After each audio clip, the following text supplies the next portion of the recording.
இயேசு கிறிஸ்து சிலுவையில் மரிக்கிறதுக்கு 6 நாட்களுக்கு முன்பாக வாரத்தின் முதல் நாளில் நடந்த நிகழ்வுகளை தியானிக்கப் போகிறோம். ஆண்டவராகிய இயேசு கிறிஸ்து ராஜபவனியாய் எருசலேம் பட்டணத்துக்கு உள்ளே வந்திருப்பார். அப்பொழுது அவர் தம்முடைய சீஷர்களை கிராமத்துக்கு அனுப்பி ஒரு கழுதை குட்டியை கொண்டு வர சொல்லியிருப்பார். கழுதை குட்டியின் மேல் அவர் ராஜபவனி சென்றிருப்பார். இது எதை குறிக்கிறது அப்படின்னு பார்த்தீங்கன்னா, கழுதை குட்டியின் மேல் கர்த்தர் வருவது சகேரியா 9வது அதிகாரம் 9வது வசனத்தில் தீர்க்க தரிசனமாய் சொல்லப்பட்டதை நிறைவேற்ற கர்த்தர் முதலாவது கழுதையின் மேல் வந்தார். சியோன் குமாரத்தையே மிகவும் களிக்கூறு, எருசலேம் குமாரத்தையே கெம்பீரி, இதோ உன் ராஜா உன்னிடத்தில் வருகிறார். அவர் நீதி உள்ளவரும் ரட்சிக்கவரும் தாழ்மை உள்ளவரும் கழுதையின் மேலும் கழுதை குட்டியாகிய மரியின் மேலும் ஏறி வருகிறவராய் இருக்கிறார். இந்த வசனத்தை நிறைவேற்ற முதலாவது இயேசு கிறிஸ்து கழுதையின் மேல் வந்தார்.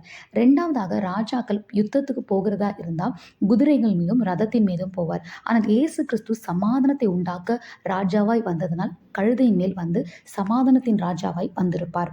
இரண்டாவது பார்த்தாக்கா, ஜனங்கள் எல்லாரும் கர்த்தர் ராஜபவனியாய் வரும்போது கழுதை மேல் வரும்போது தங்கள் வஸ்திரங்களை அந்த தரையில் போட்டிருப்பாங்க. இது எதை குறிக்கிறது அப்படின்னு பார்த்தீங்கன்னா, 2 ராஜாக்கள் 9வது அதிகாரத்தில் 13வது வசனத்தில் யெகூ ராஜாவாகும் போது ஜனங்கள் அவரை அபிஷேகம் பண்ணி ஏற்றுக்கொள்கிறதுக்கு தங்களுடைய வஸ்திரங்களை கீழே விரித்திருப்பார்கள்.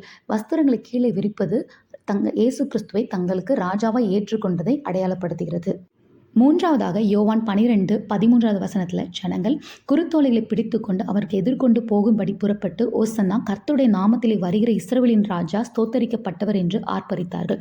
ஜனங்கள் குருத்தோலையை பிடித்ததுடைய அர்த்தம் என்ன பார்த்தோம்னாக்கா, லேவியராகமம் 23வது அதிகாரம் 40வது வசனத்தில் கூடார பண்டிகை நாட்களில் ஜனங்கள் குருத்தோலைகளை ஏந்துவார்கள். குருத்தோலை ஏந்துவது என்பது ஒரு பண்டிகையும் ஒரு வெற்றியும் மகிழ்ச்சியும் வெளிப்பாடாய் கருதப்படுகிறது.